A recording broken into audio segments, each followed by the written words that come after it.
कुछ तारीखी वक्त ऐसे होते हैं जो सिर्फ किताबों तक महदूद नहीं रहते बल्कि लोगों की ज़िंदगी का हिस्सा बन जाते हैं। 1947 की तकसीम भी एक ऐसा ही वाक़या था जिसने लाखों लोगों की ज़िंदगी बदल के रख दी। Pakistan told that the unholy communal bloodshed was in no way abating. The civil war has so far brought death to more than 50,000 people. In the trail of murder and arson come the refugees. Their suffering is the new tragedy of India. उस दौर में लोगों को अपने घर और अपने शहर और अपनी ज़मीन छोड़कर एक नए मुल्क में ज़िंदगी गुजारनी पड़ी। अगर आप अपने घर के बुज़ुर्गों से ये बात करेंगे तो हो सकता है वो आपको उस वक़्त की कहानियाँ सुनाएं। एक ऐसी कहानियाँ जो सिर्फ तहरीक नहीं बल्कि इंसानी जज्बात और रिश्तों की कहानियाँ हैं। आदाब, नमस्कार, मैं हूं ज़फ़र इकबाल और आप देख रहे हैं एमसीजे का डिजिटल प्लेटफॉर्म की पेशकश छोटी स्क्रीन बड़ी कहानी।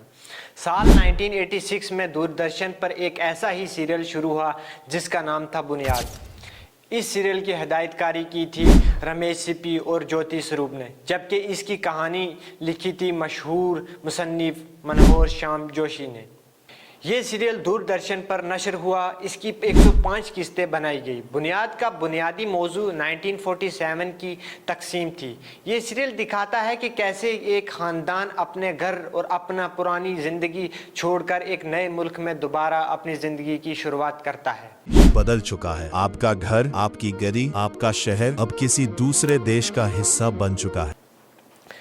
इस कहानी का मरकज़ी किरदार मास्टर हवेली राम। वो एक ईमानदार उस्ताद होता है।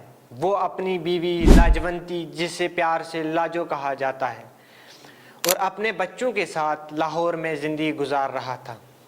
शुरू की किस्तों में लाहौर की ज़िंदगी दिखाई गई, एक सादा और खुशहाल ख़ानदान की ज़िंदगी। धीरे धीरे सियासी तनाव बढ़ने लगते हैं और फिर आता है हिंदुस्तान की तकसीम का वक्त। तकसीम के बाद फसादात फैलते हैं और लोग अपने घर छोड़ने पर मजबूर हो जाते हैं।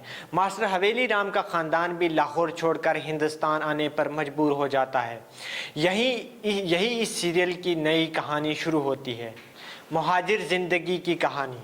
ख़ानदान को नए शहर में बिल्कुल नई शुरुआत करनी पड़ती है। उन्हें माशी और समाजी मुश्किलात का सामना करना पड़ता है। ये सीरियल सिर्फ एक नस्ल की कहानी नहीं, इसमें यह भी दिखाया गया है कि कैसे एक ख़ानदान की अगली नस्ल चैलेंजेस का सामना करती है।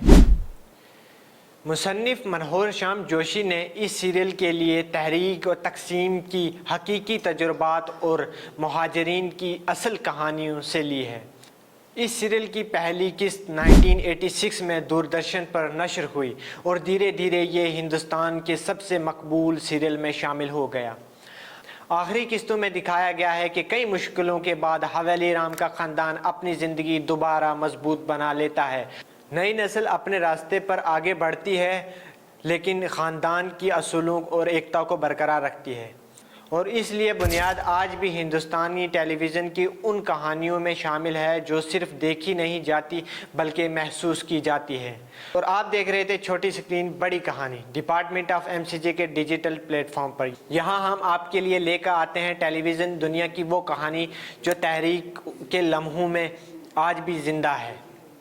उम्मीद है कि आज का प्रोग्राम आपको पसंद आया होगा। अगर आप ऐसे ही दिलचस्प कहानियाँ देखना चाहते हैं तो हमारे चैनल को लाइक और सब्सक्राइब ज़रूर करें। फिर मुलाकात होगी छोटी स्क्रीन बड़ी कहानी के अगले एपिसोड में। तब तक के लिए शुक्रिया। कहीं तो है सपना और कहीं याद, कहीं तो हंसी रे कहीं फरियाद।